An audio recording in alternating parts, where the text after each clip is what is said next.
बिस्मिल्लाहिर्रहमानिर्रहीम। अस्सलाम वालेकुम। क्या आपके फेफड़ों में दर्द रहती है? क्या आपका सांस और दम घुटता है? कहीं आपके जिस्म में इस चीज की कमी लाहक तो नहीं हो गई? ये मैं आपको अपनी आज की इस वीडियो में बताती हूँ। कोरोना वायरस की वजह से लोगों ने अपनी एहतियात करना शुरू कर दी है। खांसी या छींक आ जाए तो फौरी अलर्ट हो जाते हैं, चाहे वो किसी दूसरे का ख्याल ना करें, लेकिन अपनी सेहत के मुतालिक मुहताज जरूर हो जाते हैं। जिसकी वजह ये है कि कोरोना हमारे फेफड़ों को खत्म करने की एक वजह बन गया है और सांस के मसाइल में हद दर्जा इजाफा करता है। लेकिन अगर सिर्फ फेफड़ों के हवाले से बात की जाए तो आम जिंदगी में हम फेफड़ों से मुतालिक बिल्कुल ख्याल नहीं रखते, मगर जब सांस लेने में मुश्किल तकलीफ का सामना करना पड़े तो डॉक्टर से रुजू करने लग जाते हैं, जो कि हमारी सबसे बड़ी गलती है। फेफड़े खराब होने या इनमें कमजोरी होने की वजह से अक्सर दम घुटने की शिकायत महसूस होती है और बाज़ औक़ात ये बहुत ज्यादा बढ़ जाती है। सिर्फ दम घुटता ही नहीं, एक टांग का सूजना, सांस में तकलीफ, खरखराहट, खांसी में खून आना,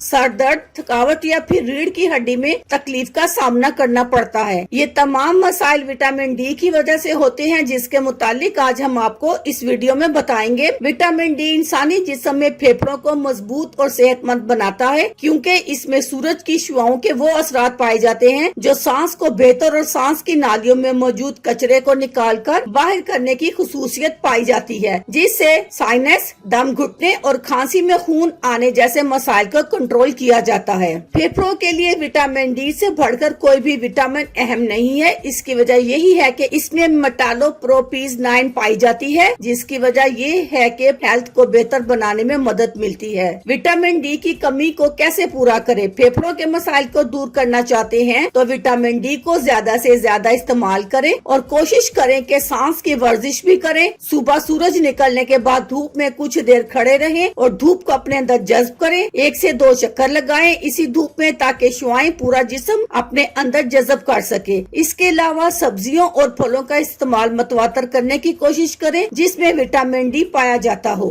जो लोग सिगरेट नोशी करते हैं उनके लिए जरूरी है कि इस आदत को तर्क कर दें, क्योंकि ये जिस्म से विटामिन डी को खत्म करने का काम करती है। यही वजह है कि हमारे फेफड़े काम करना छोड़ देते हैं और कैंसर जैसे अमराज जिस्म में पैदा होने लगते हैं। मछली, मशरूम, गाय का दूध, सोया, बादाम, बादाम का दूध, नारंगी का जूस, सीरियल, दही, अंडे की जर्दी को अपनी रोजमर्रा की ग़िज़ा में शामिल करें और अपने मुआलिज के मशवरे से विटामिन डी के सप्लीमेंट्स का लाजमी इस्तेमाल करें। ये तमाम चीजें आपके फेफड़ों को सेहतमंद रखने में आपकी मदद कर सकते हैं। अल्लाह हाफिज, शुक्रिया।